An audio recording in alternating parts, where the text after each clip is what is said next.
खेल की दुनिया में इस हिंदुस्तान का नाम किया। खेल के मैदान में कभी हारे नहीं,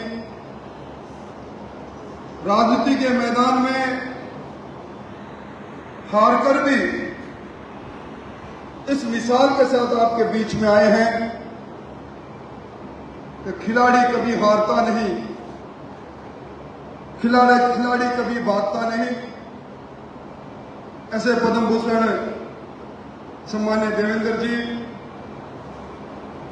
इस जिले में भारतीय जनता पार्टी के परिवार की अगुवाई करने वाले जिलाध्यक्ष बसंत जी, राजस्थान की विधानसभा में मेरे साथ विधायक रहे, मंत्री रहे और राजनीति के क्षेत्र में पवित्रता और अध्यात्म सेवा करने वाले भाई राजकुमार जी, पूर्व विधायक भाई पीछा जी, भाई राजकर्ण जी, भाई मधुसूदन जी, भाई श्याम जी, सम्मान्य डूडी साहब, लालचंद जी, सत्यनारायण जी, मुरली जी, उपस्थित सभी मंडलाध्यक्षगण और इस गर्मी में, इस बरसात के समय में जब खेत में आपकी जरूरत है, एक प्यार भरे निमंत्रण पर इस धन्यवाद सभा में आए हुए मोतियों से मेरे कार्यकर्ता बंधुओं और मित्रों, मुझसे पहले बहुत देर बात हो गई, चुनाव की चर्चा भी बहुत हो गई। ये लोकतंत्र है, युद्ध राजतंत्र में भी होता था। अब मत की पेटी से राजा पैदा होता है, उस समय रानी की कोख से पैदा होता था राजा। और राजतंत्र में हम पहले स्वतंत्रता सेनानी के रूप में राणा प्रताप को याद करते हैं। इतिहास के पन्नों पर लिखा है, जब अकबर की सेना ने चित्तौड़ पर आक्रमण करके कर दिया, राणा प्रताप महल छोड़कर निकल गए और उसके बाद घूमकर उनके मन में एक ही तमन्ना थी, मेरे परतंत्र हुए हमारी धरती को छुड़ाऊं मैं और पहाड़ों पर भीलों के साथ मिलकर पूंजा भील के नेतृत्व में उन्होंने जो सेना बनाई, उन्होंने अपनी रणनीति बदली। शाही सेना को लूटते थे, खजाने को लूटते थे, सेना को संगठित करते थे और संगठित सेना ने जब हल्दी घाटी में मुगलिया सल्तनत को ललकारा तो उसी मुगलिया सल्तनत को हार का सामना देखना पड़ा। हम चुनाव आ रहे हैं जिनका जिक्र मुझसे पहले कहा गया, उस समय रणनीति थी, हम रणनीति में कामयाब नहीं हुए। आज जब हम सब लोग हैदराबाद दस्ते के लोग आए हैं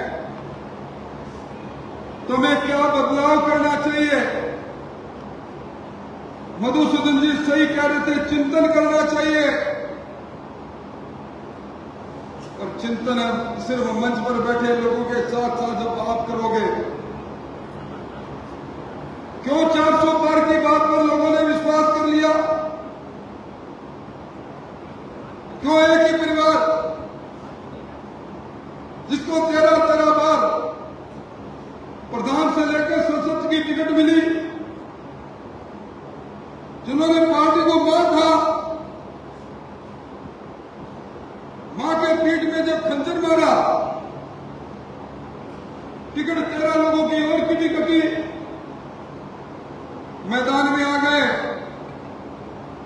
और मैदान में क्या कारण था, क्या कमी हमारे में थी कि कल तक जो भारतीय जनता पार्टी की जय जयकार करते थे, या तो कांग्रेस के खेमे में खड़े हो गए या गांव में गर्दन नीची कर ली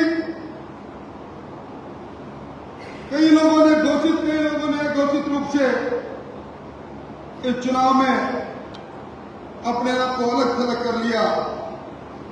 रणनीति कौन बदलेगा, इस पर चिंतन कौन करेगा? इस पर चिंतन करने के लिए अगर किसी को हमें मजबूर कोई करेगा, ये कहेगा कि राजेंद्र सिंह जी नेता बड़े हो, तारानगर से बिहार के आए हो और इस बार भी लोकसभा में हारे हो, आपकी रणनीति कमजोर है। कौन कहेगा मुझे ये बात? और कोई कहने नहीं आएगा। मेरे सामने बैठा मेरा परिवार जब तक मुझे कहेगा तभी मैं सही रास्ते पर चलूंगा। इसलिए मैं आज ये कहने आया हूं कि निश्चित तौर पर डबल इंजन की सरकार, भजन लाल जी की सरकार का टॉप गियर कब लग रहा है? सरकार बनी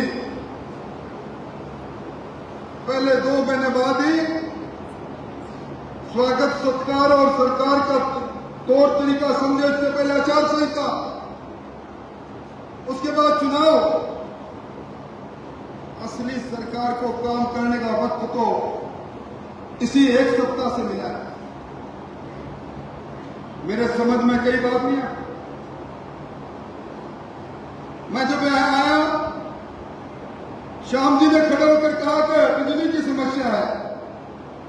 कागज उठाकर देखता हूं तो बिजली आई नहीं, लिखा मिलता है 2 साल से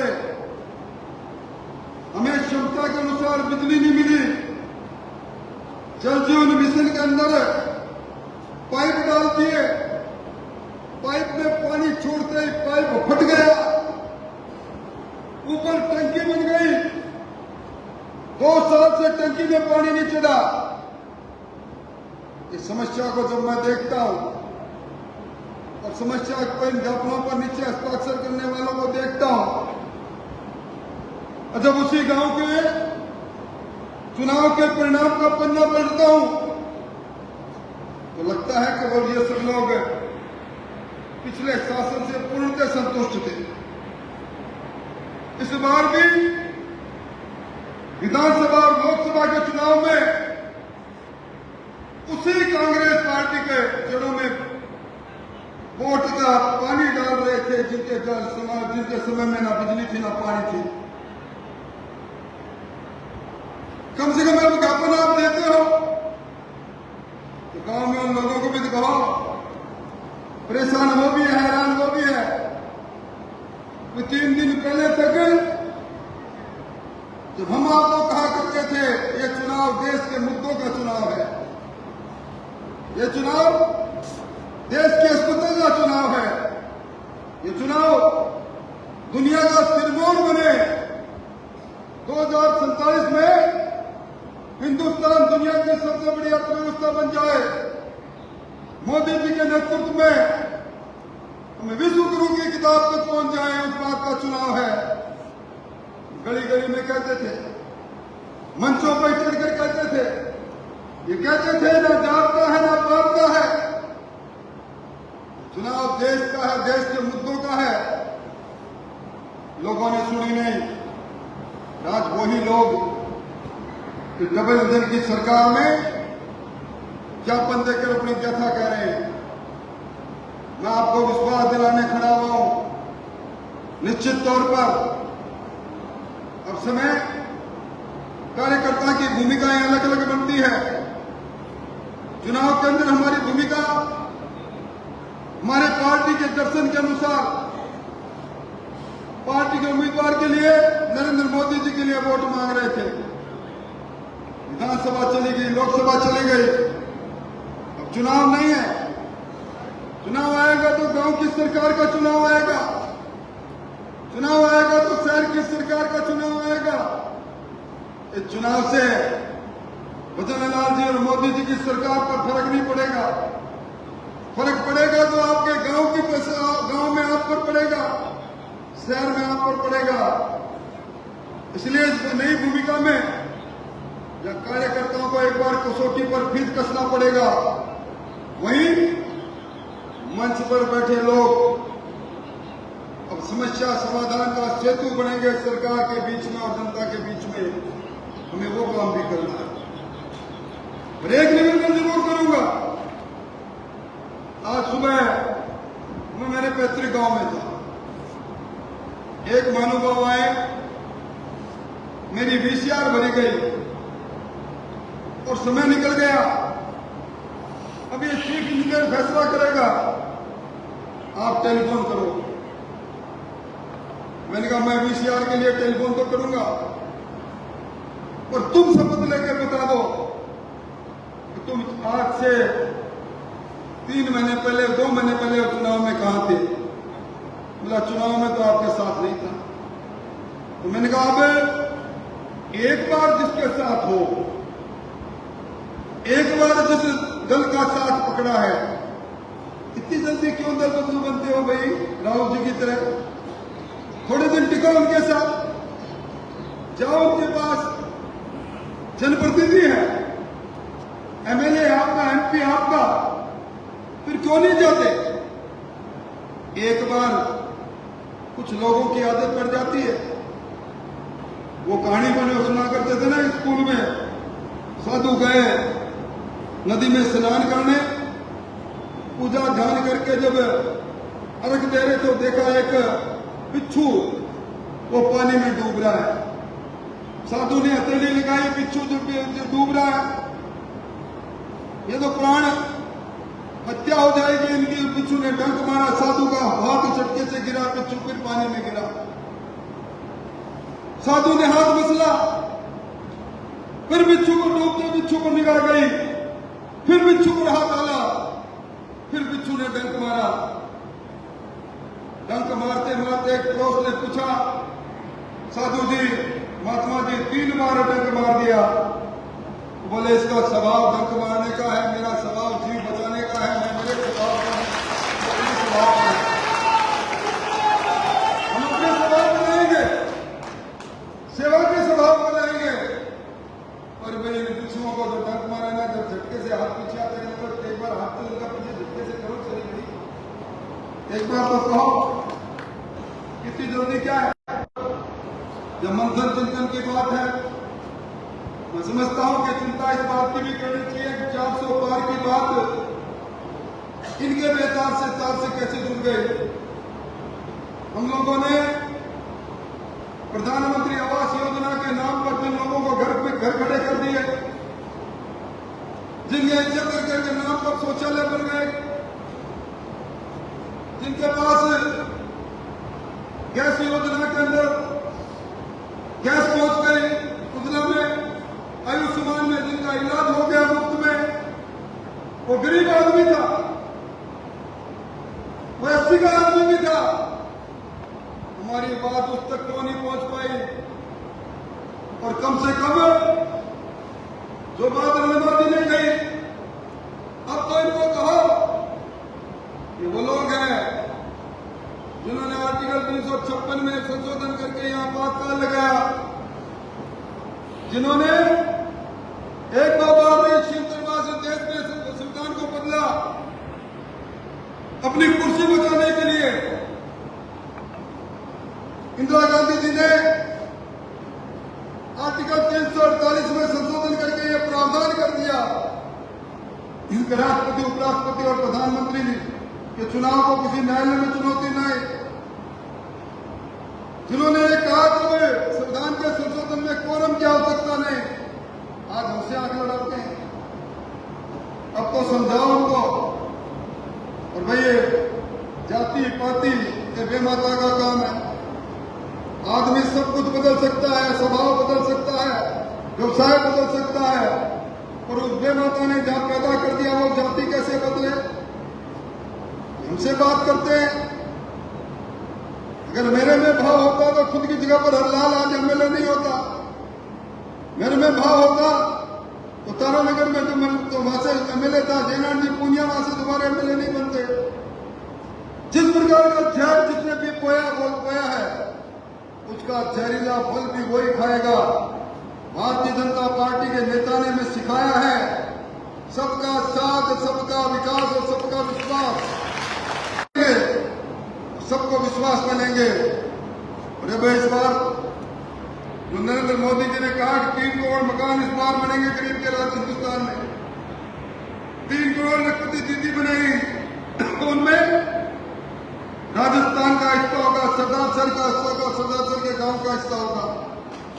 मैं आज क्या कर जा रहा हूं, राजकुमार जी विराजे हैं, राजकरण जी विराजे हैं, अशोक जी विराजे हैं, मधुसूदन जी आप और श्याम जी आप एक बार पूरा ब्लू चार्ट लेकर आओ। सरदार शहर में बिजली की कमी के लिए कहां जीएसएस की आवश्यकता है, कहां ट्रांसफार्मर के एग्मेंटेशन की आवश्यकता है, कहां स्क्रीन में लाइन को बदलने की आवश्यकता है। मंथन करो, चिंतन करो, अधिकारियों के साथ बैठो और उसके बाद आओ देखो ये इंसान आपके साथ जाएगा, ऊर्जा मंत्री तो दरवाजे पर जाएगा, आपकी समस्या का स्थायी समाधान का बुनियादी बात तो करके आएंगे। पीने के पानी के नाम पर जो भ्रष्टाचार का तांडव इस जिले में हुआ है, इस तहसील में हुआ है, शिकायतें इकट्ठी करो, उनकी जांच भी करेंगे। ना लूट चलेगी ना झूठ चलेगी, अब सच्चाई का शासन चलेगा। भजन लाल जी की सरकार में आप आराम से घर बैठे संध्या कक्ष को, भजन कक्ष को, इस प्रकार की व्यवस्था होगी। मैं आप सबका धन्यवाद देते हुए उम्मीद करता हूं कार्यकर्ता जब अपने गांव की तरफ लौटेगा, कहते हैं ना मोर नाचे अपना पैर जरूर देखे, अपना पैर जरूर देखना भाई, और पैर देखो तो पड़ोस में निगाह जरूर डालना। 3 रंग बदलते, एक वो कहानी है कि रंग बदलती दुनिया में इंसान की कीमत कोई नहीं।